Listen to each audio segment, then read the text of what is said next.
what exactly you do there in your area.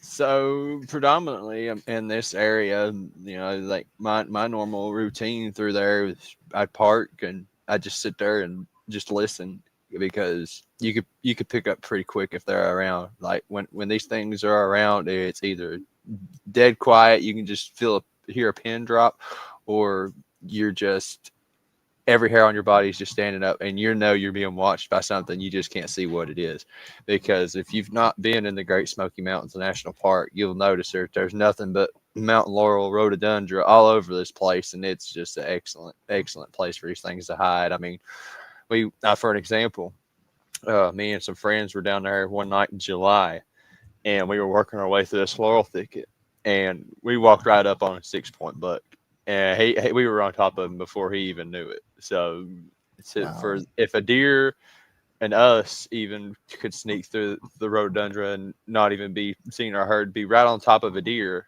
who's to say that something in range of 8 to 10 foot tall cannot do the same? And it just mind blowing to me, because being out there in it and actually looking for the answers and everything, it's easy. I've been doing it for over 2 years now, and I've had a huge amount of success. I mean, I've casted 3 tracks now in a span of 2 years. So, not every one of them was going to come out perfect. I've had other failed attempts, but they ain't always going to come out perfect. Exactly. Thank you guys for coming in. Steamboat, I see you there.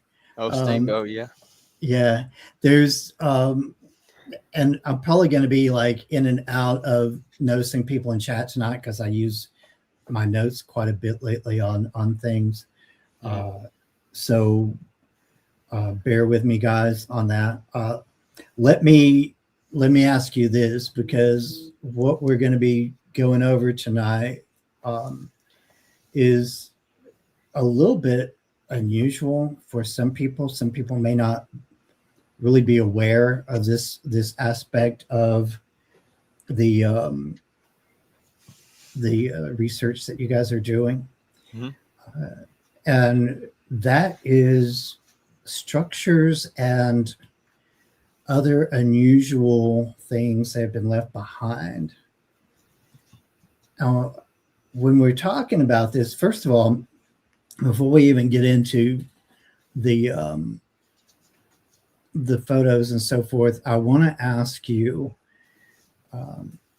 because there is a lot of people, I'm sure, and I'm going to play devil's advocate a little bit tonight, probably on these. So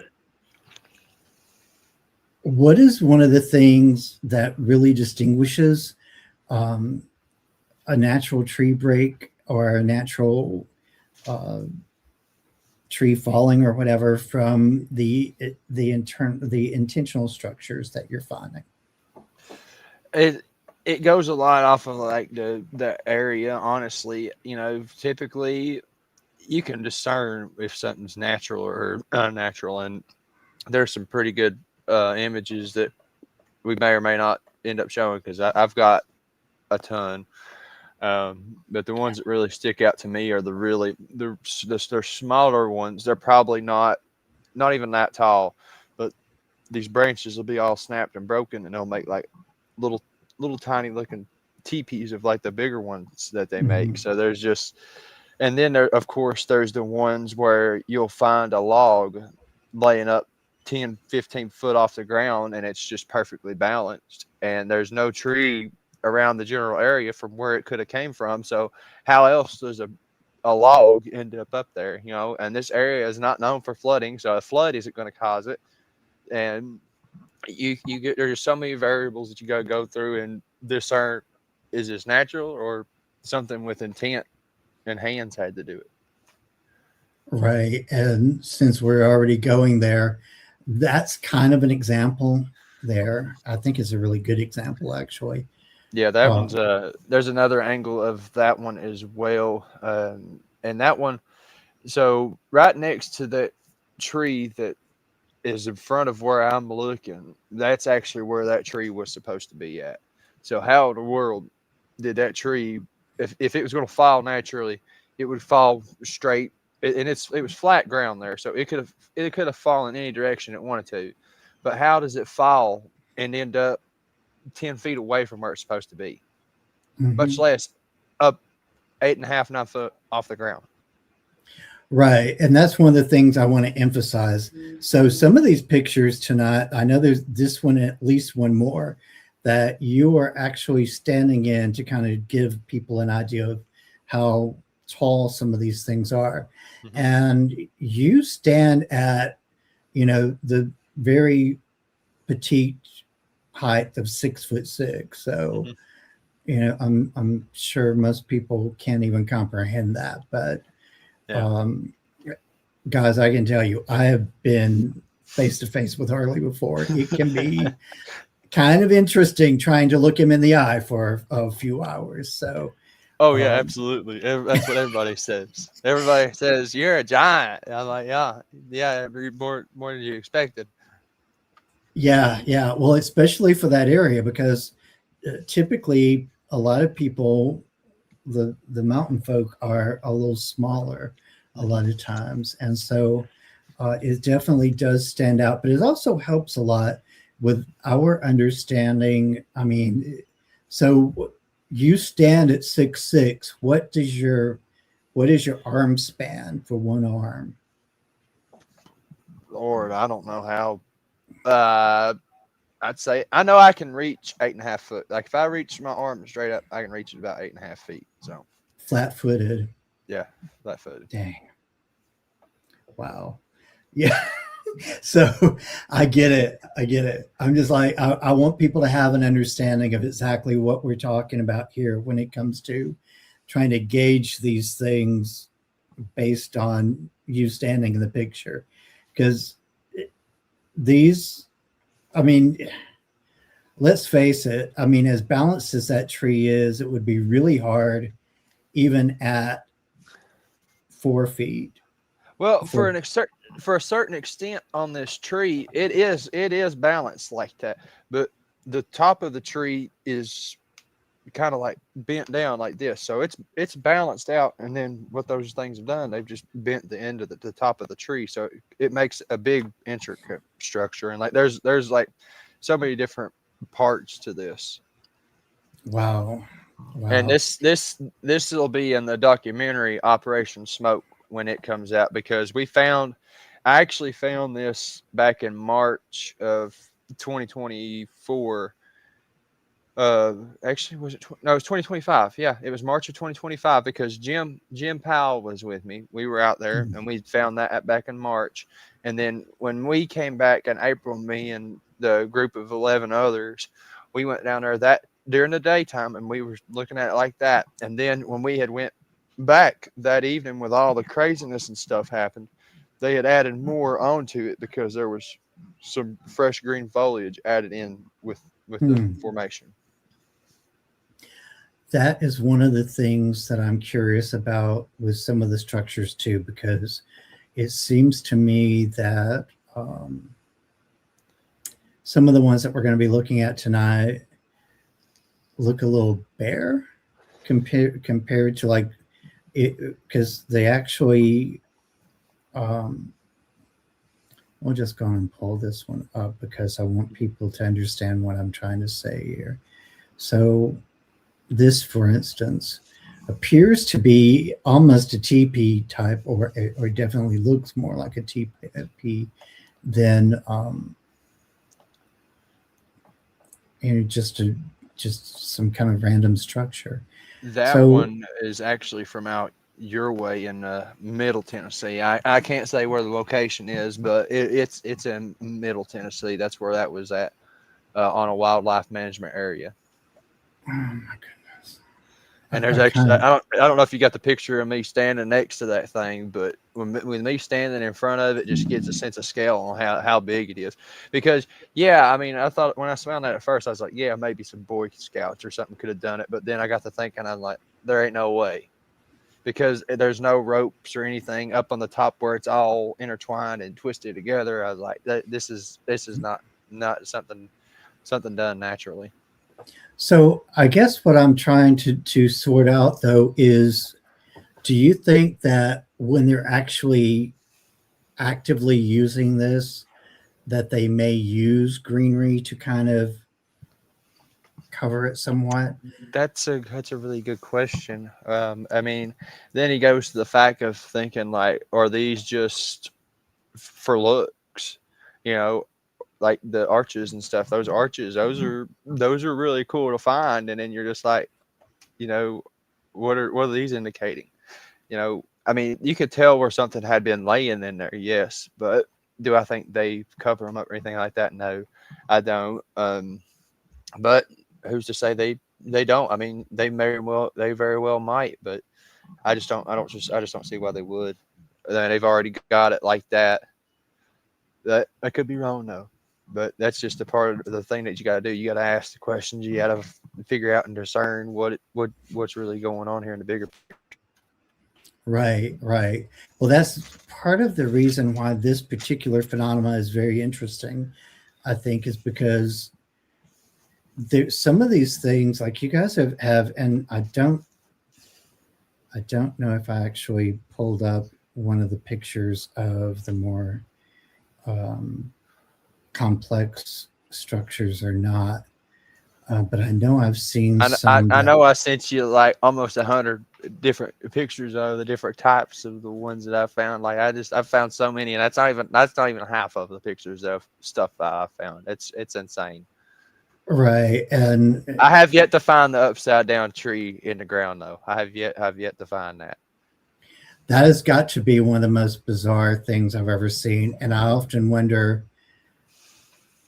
what the what that actually is for them, because Well, I think it's a territorial thing. It just to show strength. Honestly, I know there's been some found in North Georgia, but I have not personally found any yet here in East Tennessee. I mean that don't mean I'm not going to find one. I mean, you just got to get out probably deep out there. But I've been from where I've been going.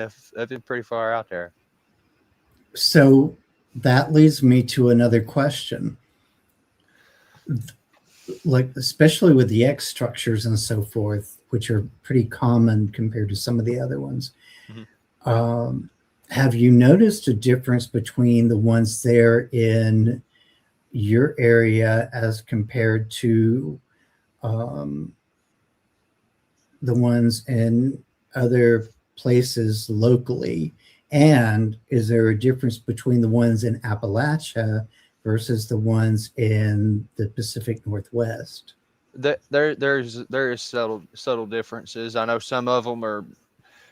It's everywhere though. They all make them different. I mean, the ones in Alabama they're most certainly different from the ones here. But in here, I mean, there's different types here as well. I mean, I found the ones that's 50 foot tall where the trees are literally pushed over. I mean, no signs of machinery whatsoever for those trees to even be pushed over in the way that they're positioned. But then again, you'll find one that's not even a quarter of its size, but they'll be maybe 8-10 foot tall, somewhere in that range, but the trees will still be in that formation. I mean, I've even found them right off the trail, which I make my own trails. I got an area that I wore out with my machete, and when I was coming back through there one day, they had taken some of them branches that I had cut, and they had made an X right there out of them branches, and they had taken some vine, looked like a vine or something, and tied it together. Oh, wow. Wow. See, that's the thing that's kind of amazing to me too. It's like, if you, let me see if I can find. Now, whether there's some Blair Witch type stuff or feral people, I don't know. There's so much stuff in these mountains. Nothing surprises me what's going on there. Okay, so this is kind of where I was thinking about going to with whatever was going through my head just then. Mm-hmm. This structure, there's also, you see a lot of almost like glyphs on the ground in places. You have some pictures of those too. And I think I put a couple of those in here for the ones that I pulled up first here. And I think them younger ones do that because it's nowhere near as big as some of the other stuff, but it's just complex enough to show that something definitely took the time out of its day to make that. Because why else would it be so intricate looking? You know, Right. trees aren't going to fall like that. Trees Well, are not going to fall like that. This particular thing here, it almost kind of matches up with some of the smaller glyphs that you find. Like there's definitely some kind of strange like symbolism going on here. Really common in some of the more ancient alphabet and so forth are triangular shapes, that kind of thing. Oh yeah, absolutely. Yeah, absolutely. There is some kind of symbolism in these things, absolutely, because I've seen some people talk about how like there's maybe some ancient Greek in there or something like that. So it's definitely some form of symbolism from another language of sorts, which we know they have their own language because of the Sierra sounds and reports, and plus I've even heard it. They're samurai chatter. There's no denying that these things have their own language, and they're just super intelligent. And I feel like these structures are they're a piece of the puzzle to this, no doubt. Right. I kind of feel that. I really do. Because there's got to be, like, if you look, I mean, I've looked at some of them and put them next to like some of the more ancient alphabet and so forth, especially like the alphabet of Enoch and so forth. And I haven't found anything that just like absolutely rings to the T, but there's some similarities in things that I see with those. Let me see. I don't know what I did, but I really like blew up this part of the screen, so I actually can't even see the chat right now. But again, technical digital. This is just, it's been crazy, dude. It's been real crazy lately. This is one of the things that I believe is mostly on the ground. Yes, and they will sometimes do this in the fork of a tree, a bigger tree, because I found them like this flat on the ground, and I found them in the forks of another tree, like they'll be facing a certain direction. But I typically find this a lot. Do you think this is more of a directional thing, or do you think it's some kind of like they're marking their territory? I mean, what do you? I don't know, because this one in particular, I found that one January 29th of 2024, and I went back a couple months later on my birthday, exactly March 11th of 2024, and they changed it from that to this. I should have the picture right here somewhere. Yes. So they took the time out of their day to rearrange that thing into a totally different position. But that's that same stump that you'll see in the picture that's on the screen with me and Daniel. This is the same exact structure, but the trees are laid over this way, and they're surrounding that stump now. They're not next to the stump. They are surrounding the stump. Yep, there you go. Oh, let me see if I have that. But that is the exact same one, and it was just 2 months apart, but they completely arranged the shape of it. But that one, it looked like an asterisk, yes. But this one, I don't know, it looks like an A, honestly. I look at it upside down, it kind of does look like an A or an arrow or something. It's weird looking. I thought I had a second. Glyph, is that what the one I just showed? I think so. I thought I had what you're talking about actually up already, but it may be in, because this was definitely an interesting week to try to do some of this stuff. You sent like literally every picture you have, I think. Well, not every single one of them, but Oh dear I sent God. some of the better ones. Yeah, let's see. Not the ones that would people be like, oh, well, that's just from the weather. You know, I went That's through and that one. strategically picked out the ones that I wanted to show, That's that. which was 90 something. I know, at least 90 something. I know it was Yeah, close there to was 100. it was quite the collection. I was like, whoa. There's always enough for part two, I guess. Maybe part three. Right, right. Well, and that's the thing. It was like I tell people a lot of times with what I do, because I have people always asking me, especially at work and so forth, like, are you ever going to bring people back to finish covering what you didn't finish on the last show with them? And I'm like, probably. We're probably going to retouch that later on. And with this particular series, there's so many things to, because it's a 4-parter, so there's quite a bit of things to do, but there's always supplemental time, right, if you have that time. Mm-hmm. Let me see. This is that. Okay, is Yes, this the one you that's were it. talking about? Yes, that is it. That's the exact same one as the other one, but they rearranged it. It was 2 months later, but it was somewhere in that time span that they had rearranged it because it used to be beside of the stump, and now they've got them around the stump. They dragged them around, moved them around. It's weird. It's a weird looking symbol because it has this one that goes up, and then it's got one that comes down like this, and it's got another one coming up. It looks like some kind of old letter or something. Maybe I don't know what exactly it looks like, but when I looked at it from another angle, it does kind of look like an upside down A because the one that's coming up from the bottom and going across, it's longer than how it actually looks. So I don't Yeah, know. because it looks very much, it looks almost identical to the one that we showed a bit ago, that was like almost look like this part that's like spread out looked like it was almost in a tree. Yep, and then this one's on the ground.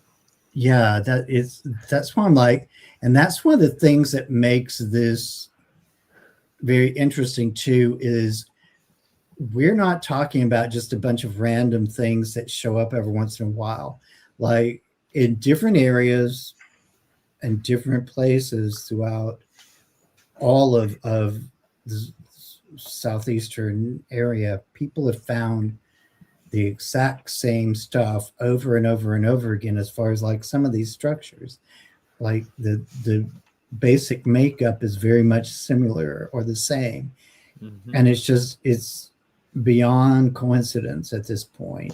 No, there's no such thing as a coincidence in any of this stuff. I mean, there's clearly thousands of acres in the woods across the country, and this stuff is happening everywhere. And yet, some people are just going to dismiss it. But this is a crucial piece to the puzzle, and we got to start cracking the code on it, because if we don't, we never will. It's going to take some time, probably, yeah, but I think this is definitely a key piece in the puzzle. Whether it's some kind of communication or what, I don't know. I've started looking into the Cherokee. I've been learning the Cherokee language a little bit. I don't know. I was at one point in time supposed to go talk with the Indian chief over in the Cherokee reservation. I never made it over there. But there's still hope for that. I'm still planning on that at some point in time, just to learn. But they called them the Sukalu, Mhm. and then they apparently had a relationship with these things, and then one day it all just stopped, and now they won't hardly talk about it. So if I can get them to talk without talking too much, that's a key right there, because we know there's stories all across the country. Some of the tribes had relationships with these things, and other Mhm. ones not so much. I mean, the love lock cave incident, when they trapped all the red-haired giants in the cave, and they burned them to death. So it's definitely a piece, because something happened along the lines for these things to stop showing themselves to us or whatever. And I fully think that it's our own wrongdoing, because back in the 1800s or whatever, you heard so many close up encounters, and then now it's just like they're distant, the watchers, so to speak.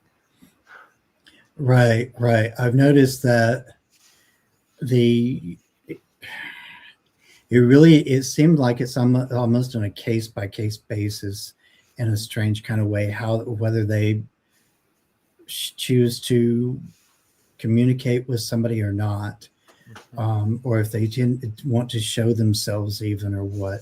And a lot of people are like, well, it depends on what your intention is, and Absolutely. so forth. But I think sometimes it also depends on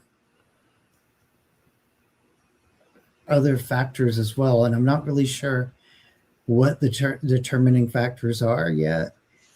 But It's something which I've been hearing a lot more, and people with like ADHD or just different disabilities or anything like that, just sensitive people, they're more in tune, more in depth with this kind of stuff.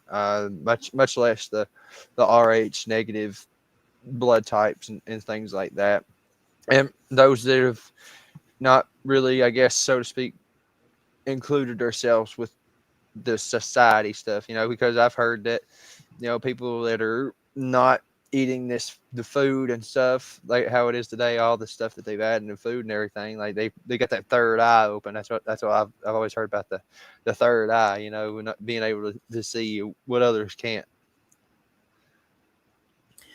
right, and there's a tendency for me to believe that because in this particular area, I've noticed where they seem to be most concentrated, it seems like there's a tendency for them to go where there are certain factors, um, geological factors and so forth involved as well. And I think that also connects to um, some of the things that lead them to interact with some people, because the same people that they seem to pick and choose are also very attracted to the same sorts of things. Maybe not for the same reasons, but we definitely find, I'm finding more and more in my research and observations that it seems to be um, some sort of connectivity there. They're not just going to, there's some people that were like, well, I never have seen anything, and I've gone in those woods for my entire life. Well, Well, you got to be maybe, open to it. You got to be yeah, open to it, and that's the whole truth and nothing but the truth. If you're not going to accept the possibility of something being out there, they're not going to waste their time with you. They're just going to go on about their day. They're not going to fool with you. They're not going to show their curiosity about anything to you. If you don't accept the possibility of the world being bigger than what it is, and listen to the world's agenda, that the world is how it's supposed to be, not how it isn't, you're just going to be lost. well, and that's the thing that's very interesting about all this. It's almost like, there are some people that have scales on their eyes regardless of what it is. Mm-hmm. And they just don't want to accept this. Like, even like, I can't remember if I actually pulled this up yet or not, but no, I haven't pulled this one up yet. This there are people out there that would try to find some crazy explanation that makes this the most mundane thing ever. Well, let me break this down for you. That tree right there was still alive. You can see, based on the coloration inside of that tree, that it was still alive. Mm-hmm. And that break is 15 feet 3 inches off the ground. I measured it with a tape measure. From where it's broken at to the base of the tree is 15 feet 3 inches. And that tree Yeah. is broken, and it's perfectly balanced up there.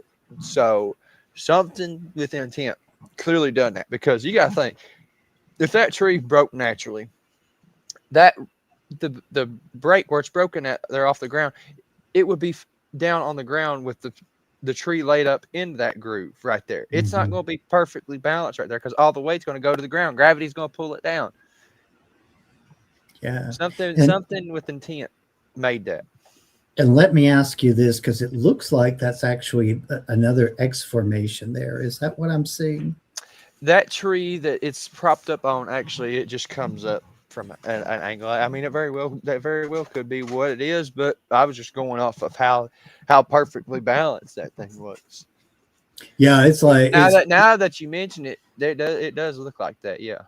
yeah, in that photo, it definitely does. So let me ask you this: have you taken any with this? It would be hard to do unless you were really clever at doing it. Have you made any notation on angles and so forth with some of these things? Are the angles? I have not, and I really probably need to start doing that just to connect the dots on some of this stuff. But I have not even thought about that, to be honest with you. I'm not really a math wig, so I'm sure there's something in it. I'm sure you could plug in the numbers and stuff like that. I'm sure there's some kind of crack the code with it. It would be interesting. Yeah, I'm not really a math person at all either. But one of the things I've often thought about is how do angles factor in? Are they consistent? Are they, that would really be some crazy thing to try to debate. Well, You and know, I've been thinking about too is like just the geographical locations, like latitude, longitude, stuff like that. mhm. Ley lines, stuff like that, energies. Trees. They go off energy and stuff like that. So maybe amplifies something. There's just so many questions that we'll never probably have the answers to in our lifetime. It would even be interesting to see what direction each end of these are pointing and so forth as well. I Well, then mean, again, they might be a marker. They might be a right. marker because in that direction that tree is pointing, there's a creek.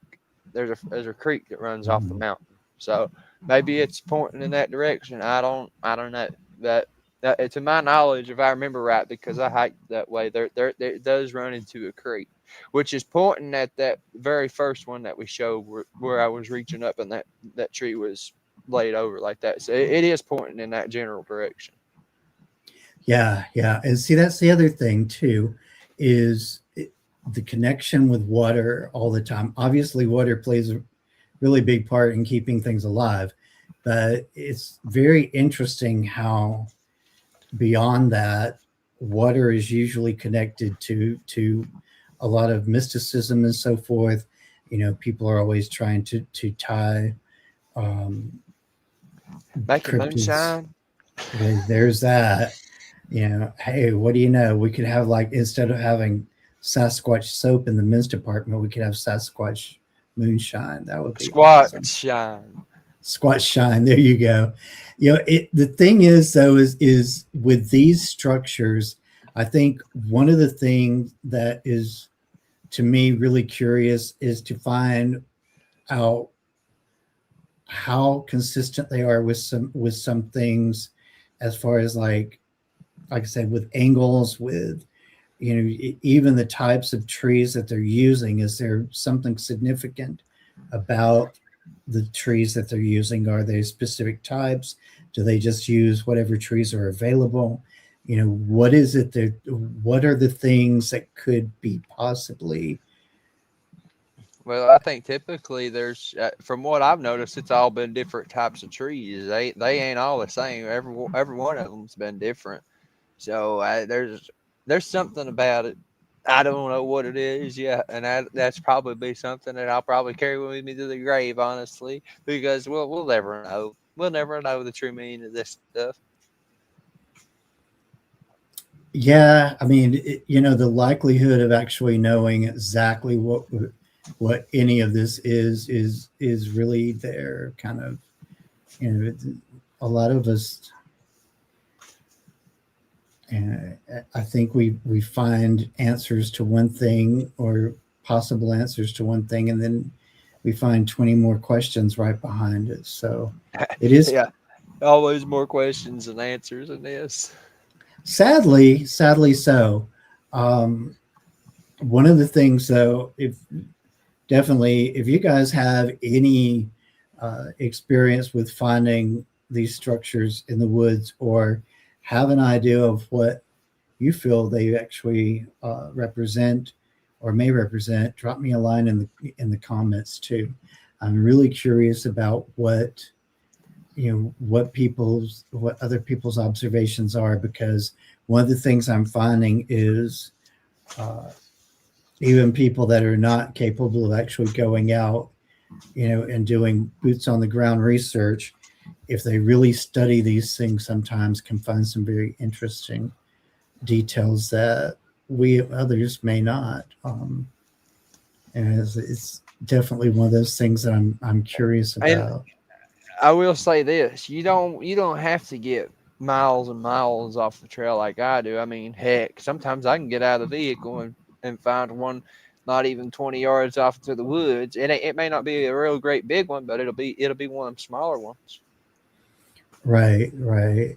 And no, that's actually the one I was trying to see. I know it's so hard to sometimes for me to actually, like, I need to come up with a better plan for labeling these suckers, because there's definitely one of the smaller structures that is this it? It's Here like it that one, is. but little bitty. That is that sort of like what you're talking about there. The that one looks a little lower to the ground. Yeah, that one's a little bit lower to the ground, and it's. I think that one's a little over 7 foot tall.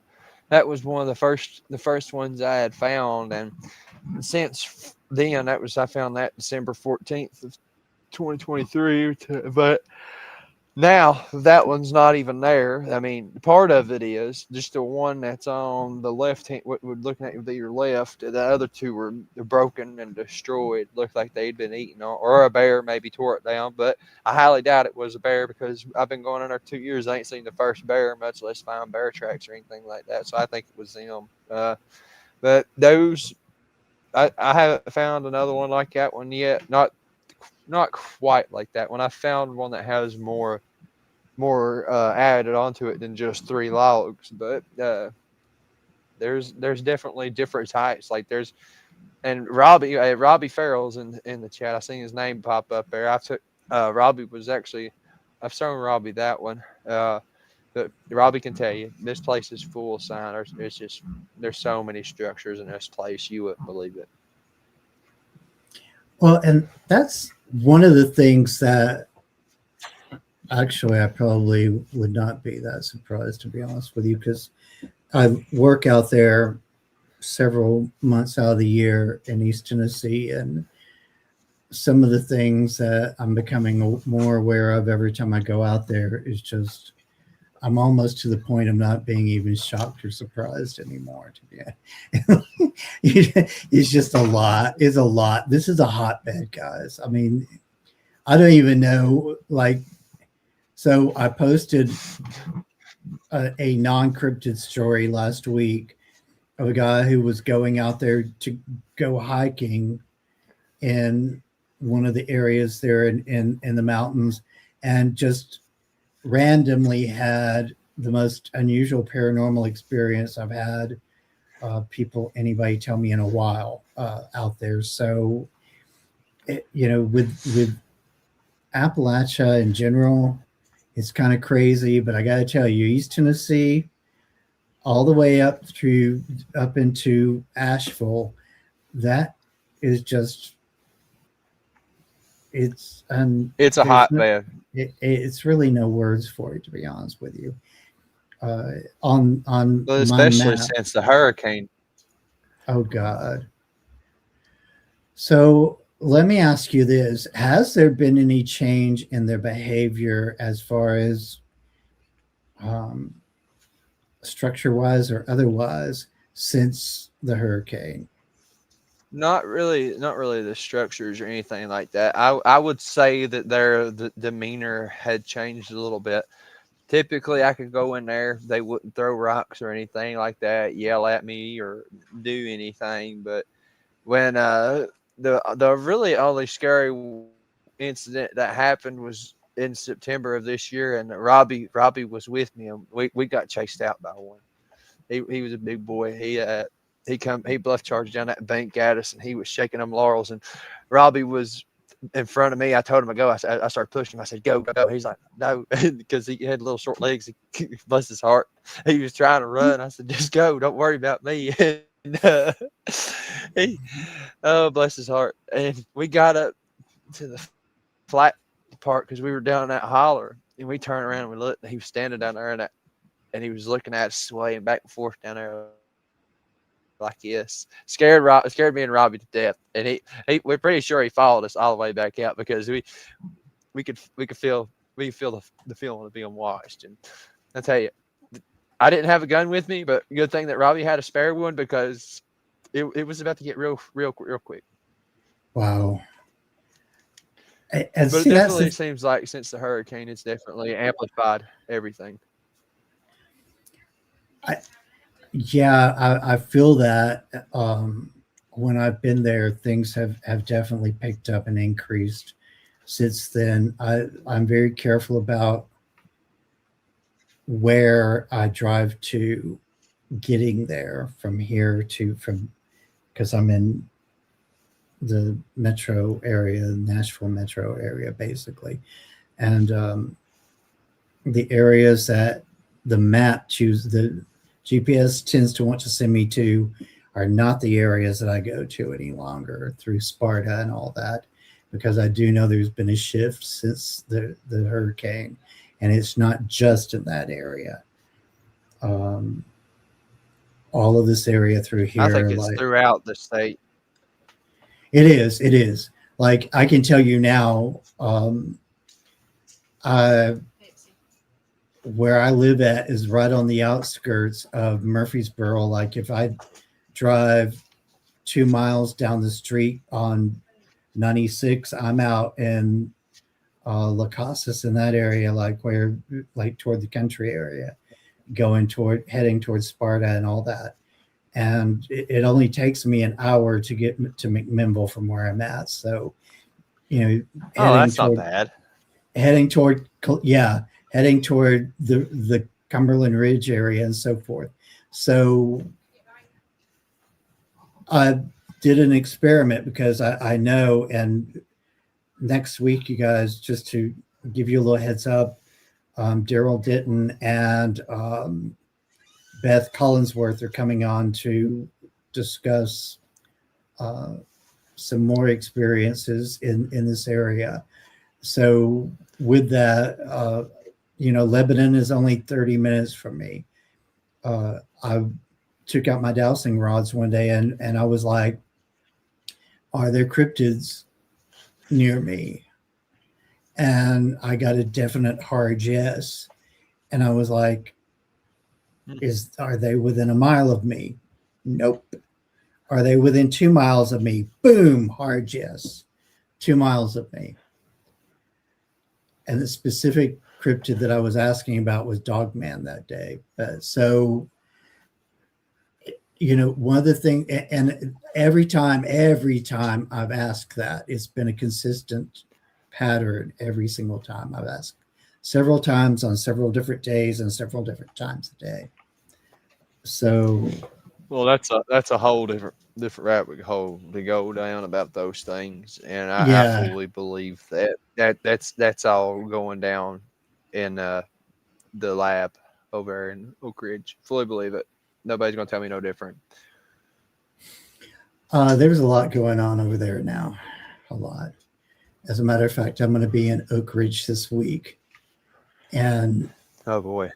Well, honestly, they've been putting me over there a lot whenever I go to East Tennessee now. Like all of last year, that was the store that I wound up at the last part of the year for the most part.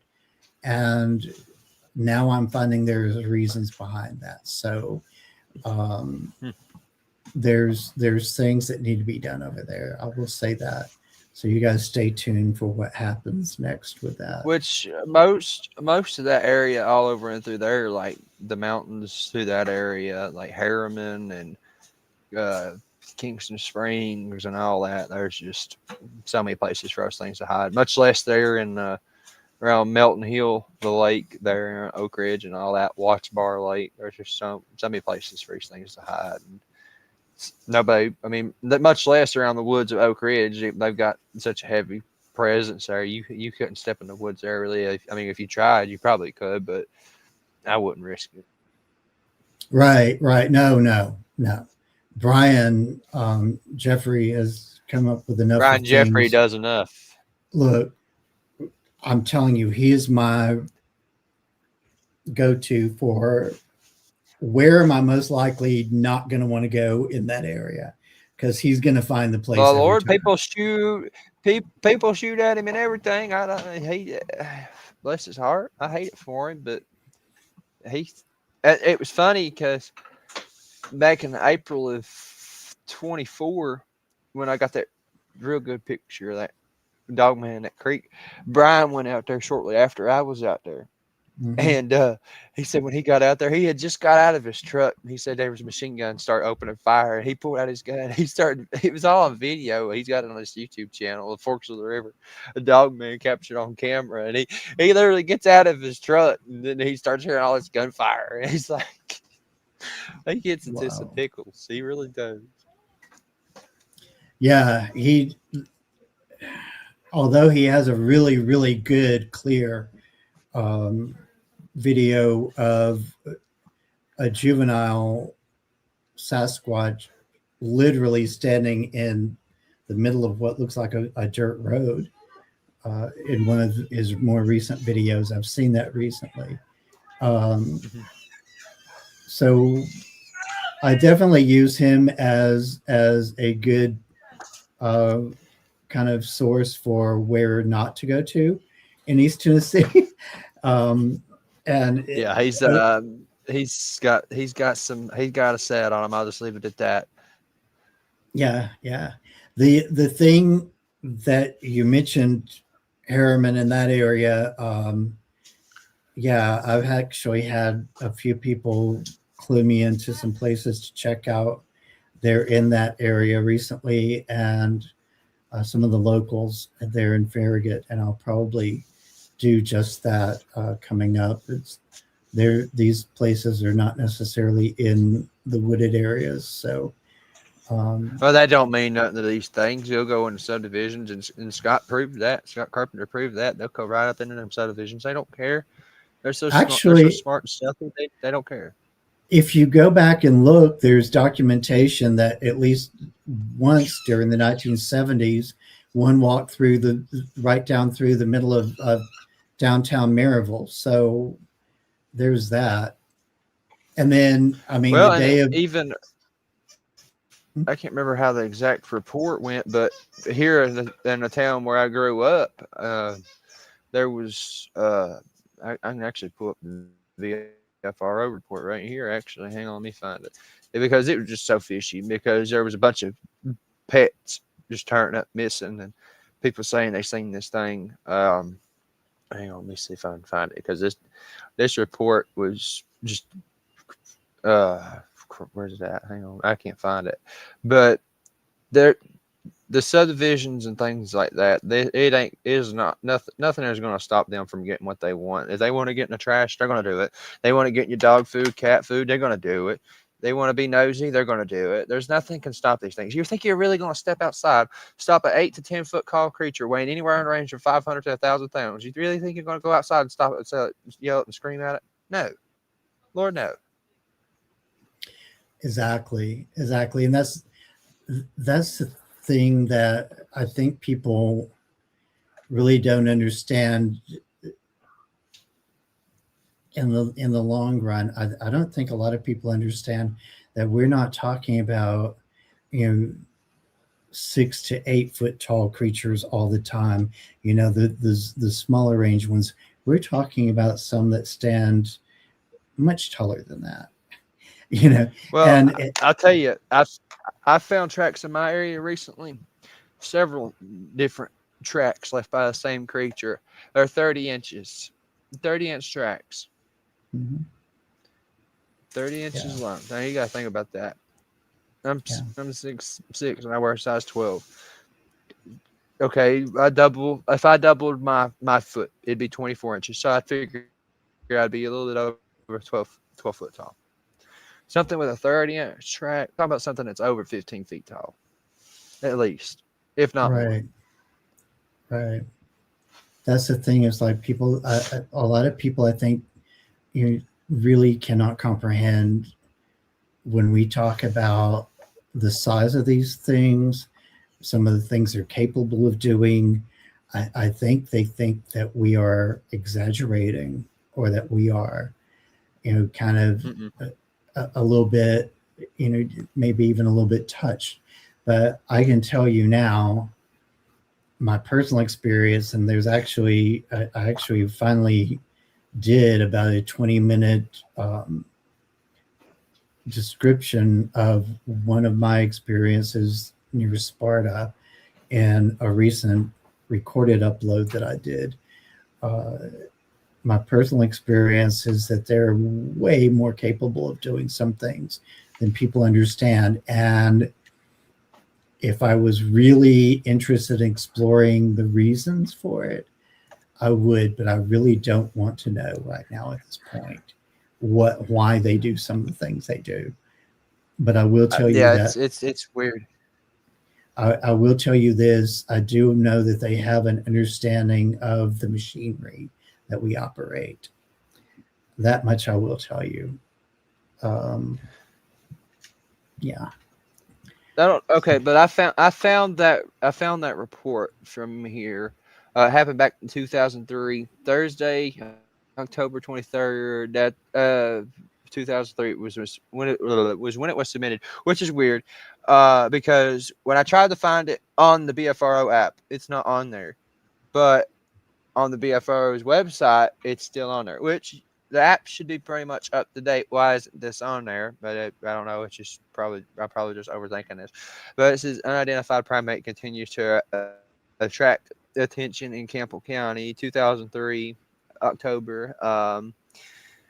I know exactly where all this happened at a place uh, called College Hill, somewhere in that general area, which it goes out to a stretch of woods that connects to Norris Lake. If you didn't know, there's actually pyramids underneath Norris Lake. I'm sure mhm. you probably knew that, Daniel, but for those that didn't know, now you know.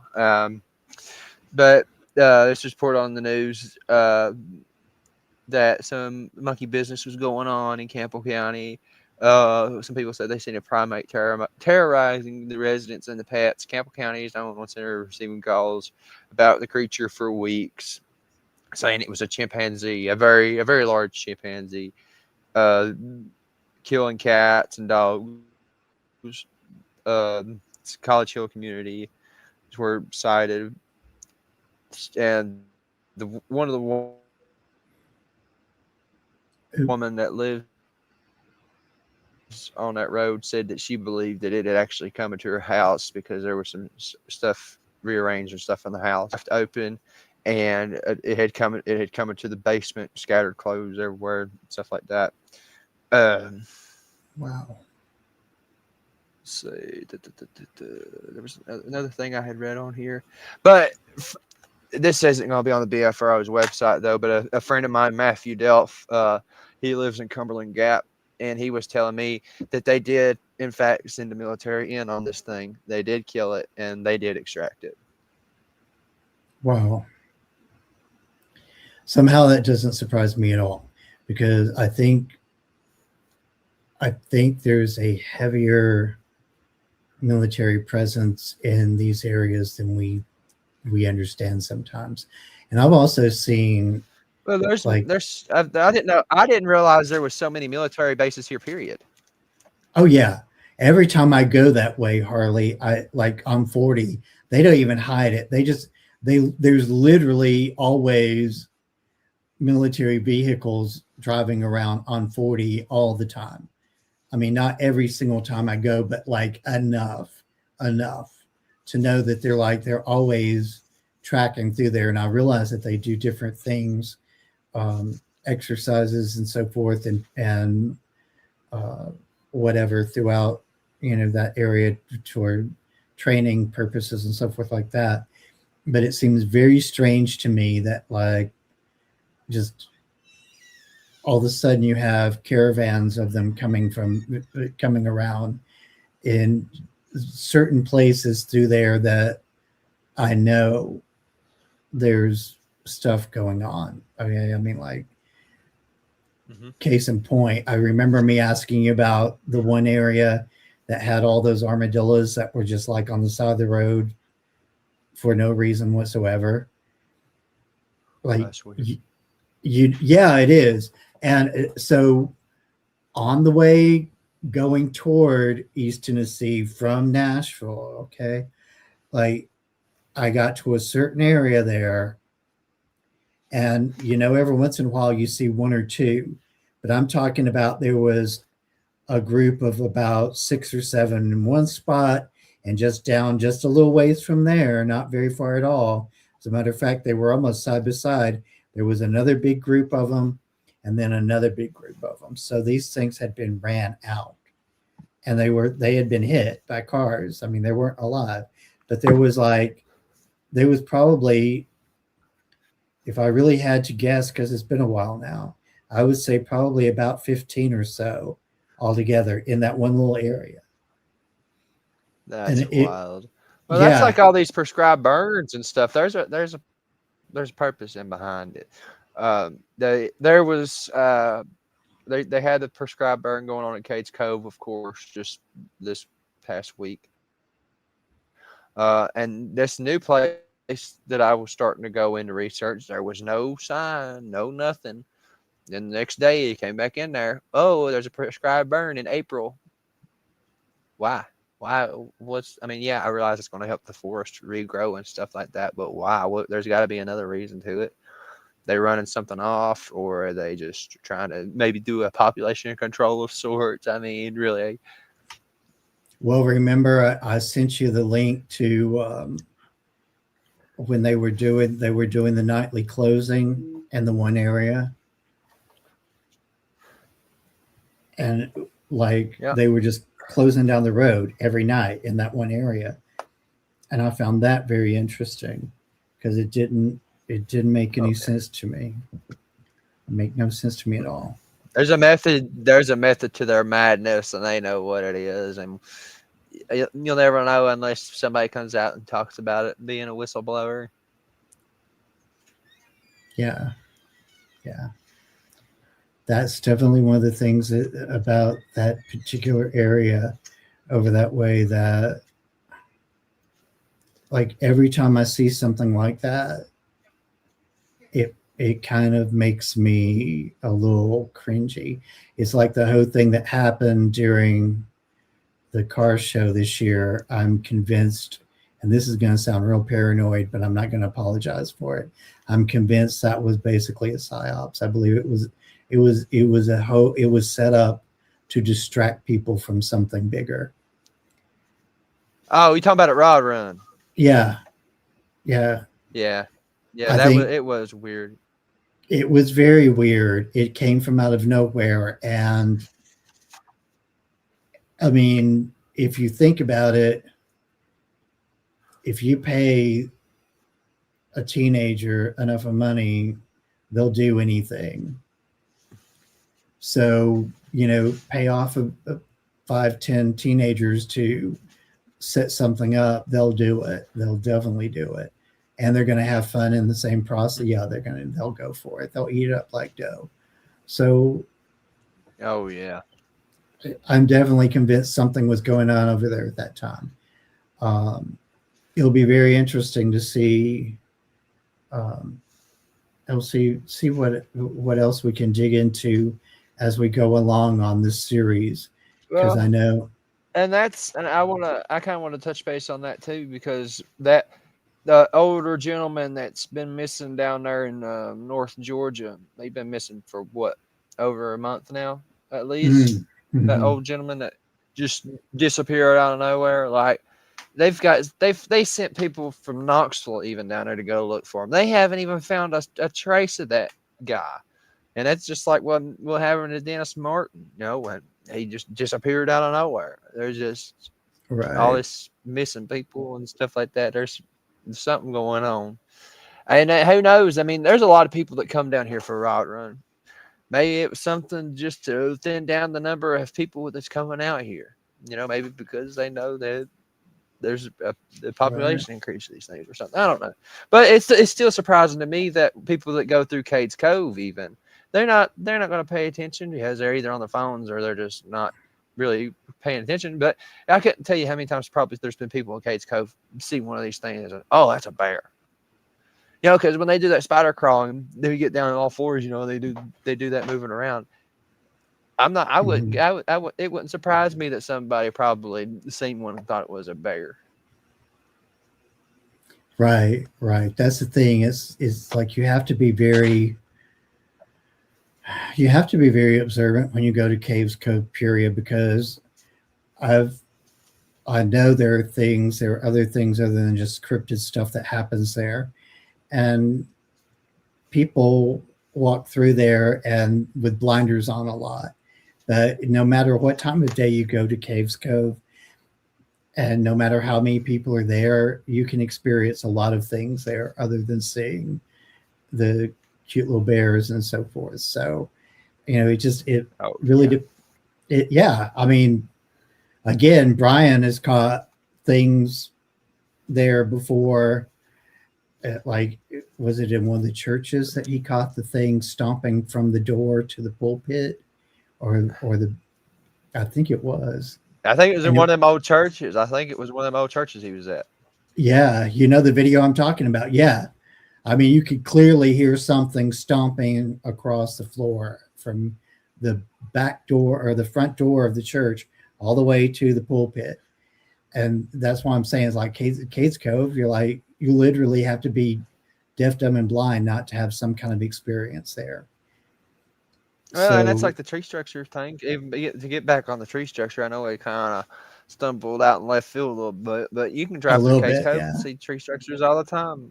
Oh yeah. And it's really funny because looking at some of these, like my time in North Alabama, I can tell just looking at them that some of the things that used to grab my attention every once in a while were structures. And of course, I was too young then to actually put it all together. But yeah, some of those things definitely, because I definitely remember times being out in the woods and seeing like the X structures and so forth and not even realizing it at that time what it was.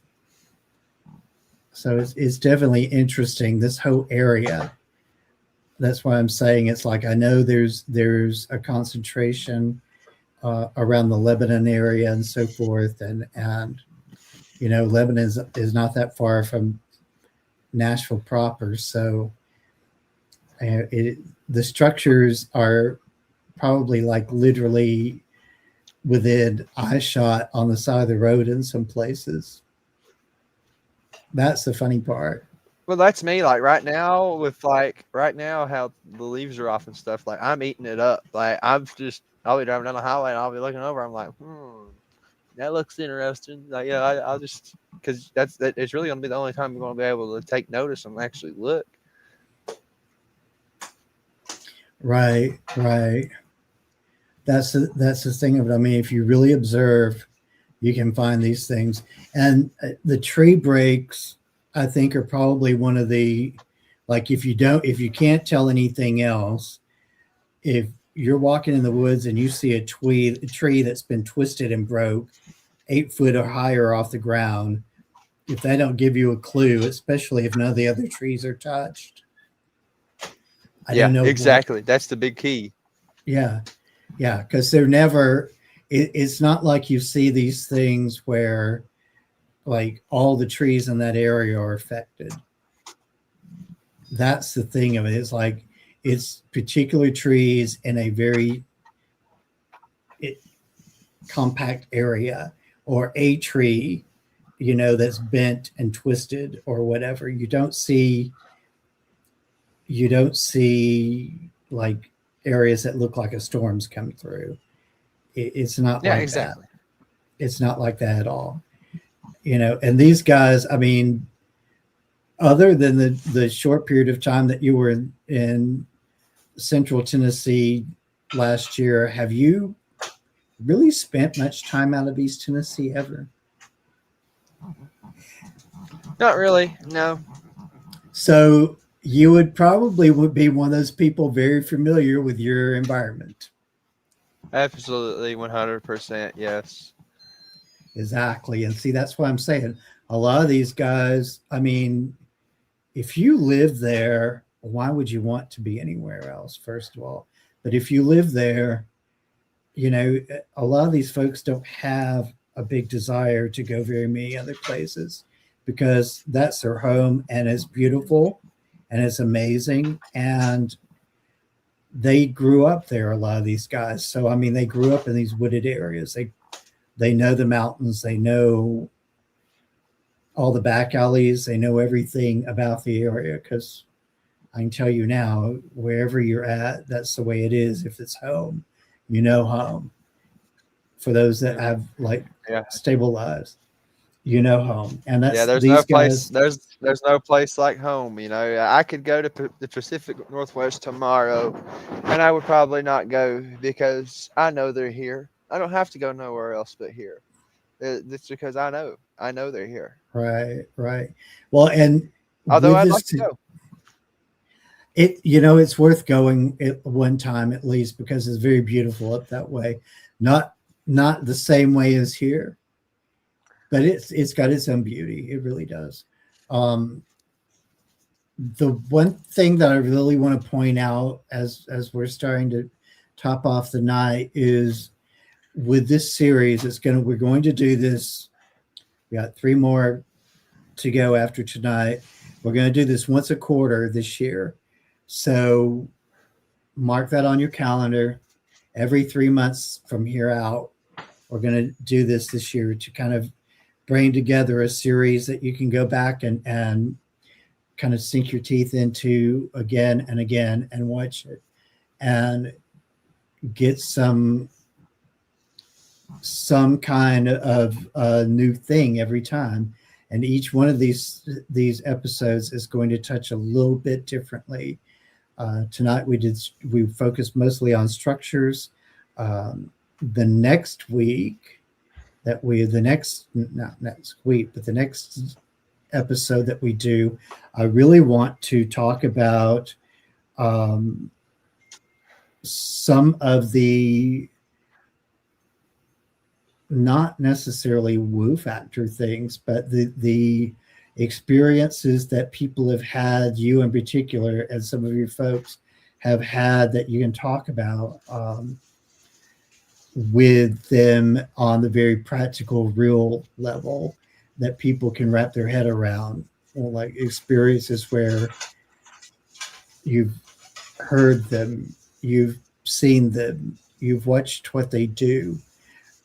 And then on the third episode, what I'm really wanting to do, so you guys will get a clue of where we're going with this, is I want to talk about the woo factor a little bit and the physical experiences that people have during these episodes. Because one of the things I'm finding over and over again is it's not just with the cryptids, but there are physical ramifications of dealing with these areas of high strangeness. But the cryptids in particular have some very interesting, I don't know, Harley, would you call it abilities? I don't know. Yeah. And some of them have some very interesting side effects on people. And I think that's one of the things that a lot of people don't understand either. So these guys like Harley, going out in the woods like that, they take risk. They take a lot of risk. Yeah, I'm young and dumb. Don't do what I do. You're not as dumb as you think you are sometimes. I'm pretty sharp for the most part, but in the woods, I may put myself in a position I don't need to be in, but just ask Robbie.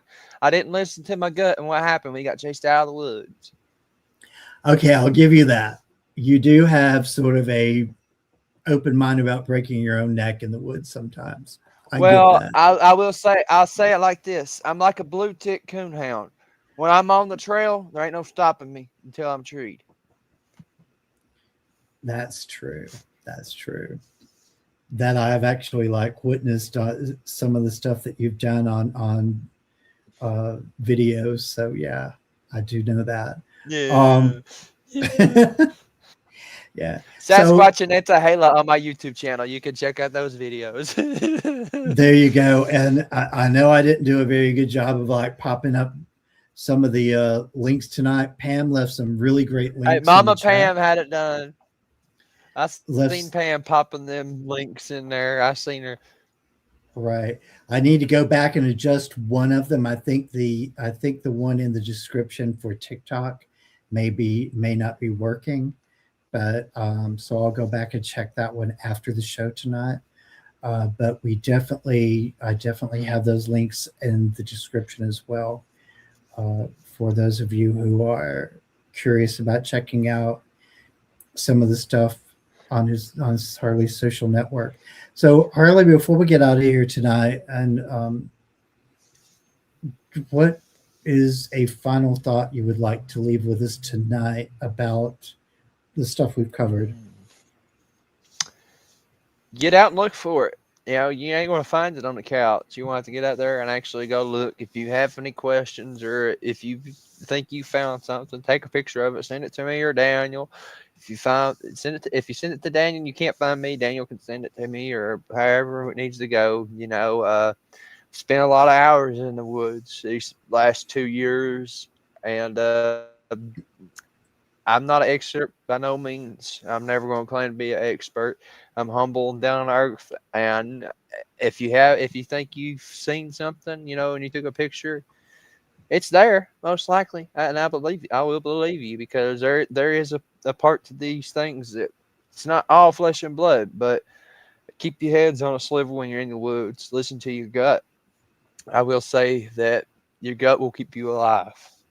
And with that, God bless each and every one of you, and be sure to like, share, and subscribe to the Magical Journey podcast with your lovely host, Daniel Calhoun.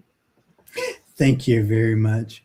I'm going to go and wrap us up for the night. If you'll hang tight for just a moment, I'll be back there with you. Yeah, absolutely. Awesome. All right, guys. Thank you all for coming in tonight.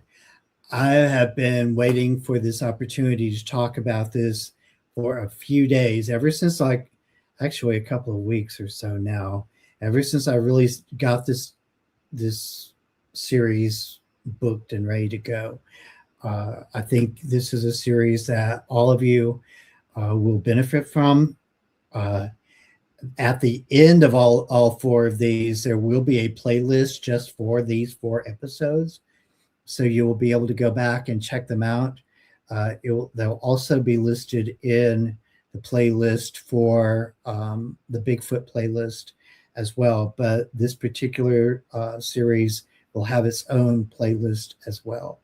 Do not forget, as always, to check out magicaljourney.com, magicaljourneypodcast.com for all things Magical Journey, and may your journey always be magical.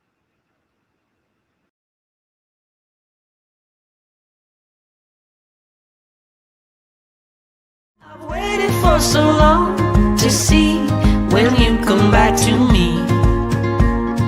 Through the wars and battles that were lost, we're born again, it's you and me. The rest is history. Past lives.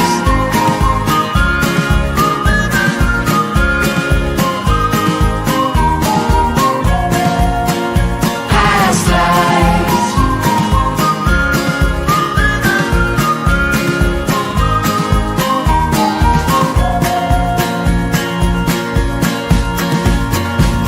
Did we dance together